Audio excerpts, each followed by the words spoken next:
Hello everyone, and thank you so much for tuning in to ChasingCinema.com's official YouTube channel. I'm your host, Jacob Tiranno, and today I'm going to be reviewing the new film, The Walk, starring Joseph Gordon-Levitt and directed by Robert Zemeckis. Now, I first heard about this film at this past year's CinemaCon, and I was really excited because in 2008, a documentary came out called Man on Wire.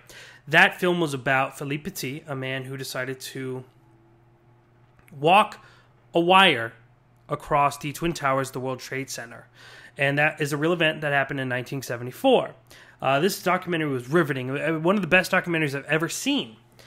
And then, when I was at CinemaCon, they announced that they're actually making a movie of it.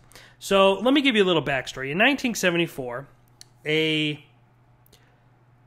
wire walker by the name of Philippe Petit decided that it was a great idea to go to New York during the construction of the Twin Towers, set up a wire by illegally breaking in and infiltrating this building, lining a wire across the two towers that stand 1,300 feet in the air, and walking across it.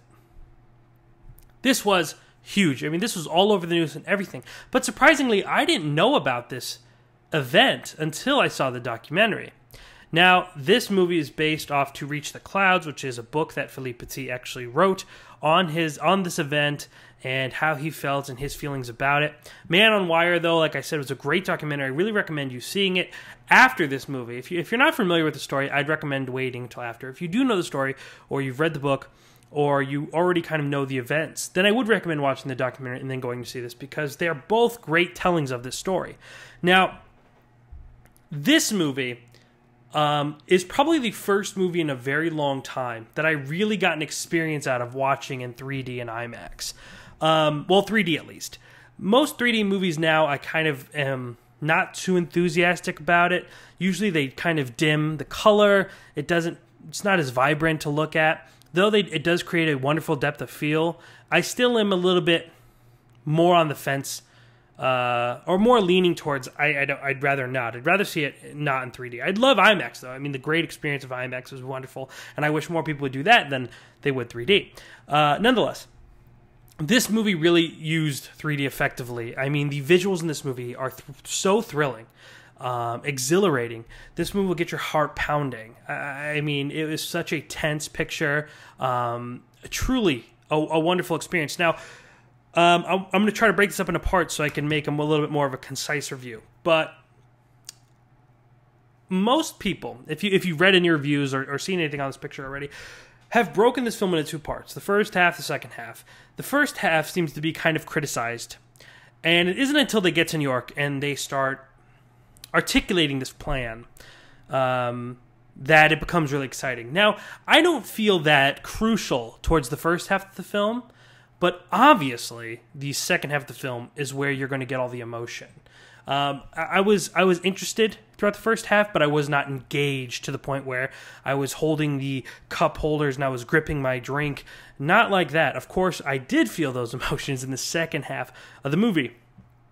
One thing I thought was very interesting is that the movie is actually narrated by Philippe, not the real Philippe, but Joseph Gordon-Levitt. And he is interacting, breaking the fourth wall, talking to us like I'm talking to you. And he's kind of looking back at New York and talking to us, and he's standing on the torch of the Statue of Liberty. And at first, I wasn't a fan of this device. I thought that it kind of took away the real story aspect of it. It kind of made it feel imaginary. It kind of made it feel like it wasn't a very true and intense movie. However, it does become more effective, and it incredibly helps the pacing of the project. It gets us things fast. It brings us to where we want to go. So maybe it wasn't so effective. Maybe we didn't necessarily need to see him looking over the city. I'm sure some critics disagree. I mean, a voiceover narration probably would have worked just as well for me until the end. That's when the final moments of the film, when we have our final final narration moment, is when it's the most effective. And I think when it has a really beautiful moment towards the end. This movie is so just visually enthralling. if you're scared of heights, this might not be the movie for you to go see because it is really tense. There was a few parts where our characters are looking down, and I even felt my stomach drop. But, I mean, this movie is a real adventure, and it is one of those movies that is completely satisfying. After watching this movie, I felt like I got everything I wanted from this movie, even though, from watching the documentary, I've seen the real footage of Philippe walking that line. I've seen and heard the real story from the man himself. This retelling was equally powerful and moving, and truly creates this wonderful feeling of accomplishing the impossible. Now, I don't mean to sound cliche, but the movie, I mean, even there's a great moment in the film where Joseph Gordon-Levitt's character, Philippe, is up on the towers before he starts his plan. This is while he's researching. And he just goes, I have to say it. I have to whisper it low enough so the demons don't hear me. He goes, it's impossible. It's impossible, but I'm going to do it anyway. Along those lines, I'm paraphrasing. That might not be the exact quote, but to me, that was one of the most moving parts of the film, because knowing it's impossible, it didn't stop him. And I think that's the kind of mentality that this movie is pushing, that also teaches us that those impossible things, if we embrace that, and we embrace that we could do it even if it is impossible, make it possible. I know that was kind of like an Inception moment. Not really. But Ben Kingsley is also in this picture, and he is very funny, very good. I mean, the storytelling is good in this movie, but it's not until this heist-like feeling of the end, when we're sneaking around, we're hiding from guards, and it's unreal. And that's what's great about this, is that it's so unreal, it is real. It's so unreal, the insane situations they find themselves in as they set up this whole stunt. Now, you know, it might sound like, oh, you know, okay, I get it. You set up a wire and walked. That's kind of cool. But they didn't get permission from New York or the World Trade Center. They literally had to sneak in, find a way to converge a wire between the two buildings. They say how long it is in the film. I don't remember off the top of my head. I apologize for that. But the way they do it, the things that they run into is equally hilarious but incredibly tense. I mean, there's a movie where I didn't hear a person in the theater breathing because they felt that they, like the characters, had to be so quiet and not be noticed by the guards. Just an absolute wonderful experience, and it's so thrilling and exhilarating that it felt real when we're finally standing up on that wire with him. And while he's on this wire, I know what happens. Most people knows the outcome of this story, and it's still so tense, and it's still so nerve-wracking. I mean, it's completely powerful. But at the same time, even these emotions that are running through my body, adrenaline, fear, tense, and intensity, is I'm just kind of so nervous as this man is teetering a wire across some of the highest buildings in this country, in the world. And he manages to make it such a beautiful moment, and I'm sorry, my dogs even love the movie, a fulfilling moment in the sense that he had this dream and he was able to accomplish it. And how he accepts and takes in that moment is so beautiful. Guys, The Walk is such a great movie. It's great because Philippe Petit was a huge part of this movie. He actually taught Joseph Gordon-Levitt to walk on a wire. Obviously not as high as the World Trade Center, but he did teach him how to do that walk. And he was very involved. And the movie actually takes this kind of beautiful moment to really show the respect to those towers.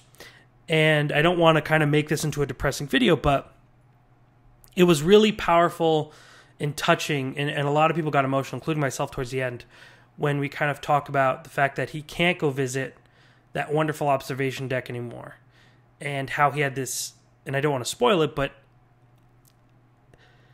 it's a very beautiful moment, and it's a very touching nod to these beautiful buildings that meant everything to this gentleman. And what in the movie argues was the event that made us fall in love with those towers. So bigger than this event that, mind you, no one has ever done before, no one will ever do. He's the only human being in the world who could say they did that. And that's an extraordinary feat in itself, to say you're the one and only person to do something. I mean, there's not a person who could say that about the moon. Multiple people have been on the moon. This man is the only person who's able to say that he walked between the two towers. Nonetheless, it has a beautiful tribute to those beautiful buildings, and as the film argues, it is the event that kind of made us fall in love with those buildings. And that love is a huge aspect of this movie. A great picture, a moving picture, a movie that I absolutely love. Joseph Gordon-Levitt was great in it. I know he learned a lot of French. I heard some people had some issues with his accent. I didn't. I thought the movie was very enjoyable, perfectly satisfying, and a great movie you guys need to go check out. If you want to read my full review, to even more in-depth review, you can go to chasingcinema.com/thewalk and check that out. This Friday, I'll be reviewing The Martian. Make sure to read that review. Tomorrow, I'll be doing a Throwback Thursday review, which means I'm going to be reviewing a film from an older period. I don't know what it is yet, but make sure to tune into that. Maybe it'll be Man on Wire. I don't know. You'll have to tune in and see. Go see The Walk if you can. It is an IMAX now, so I would recommend this is a movie you see in 3D IMAX. Go now because it is a great movie. I absolutely loved it. You can see how many stars I gave it at chasingcinema.com. Ladies and gentlemen, thank you so much for tuning into this review. My name is Jacob Tiranno, and please continue chasing cinema.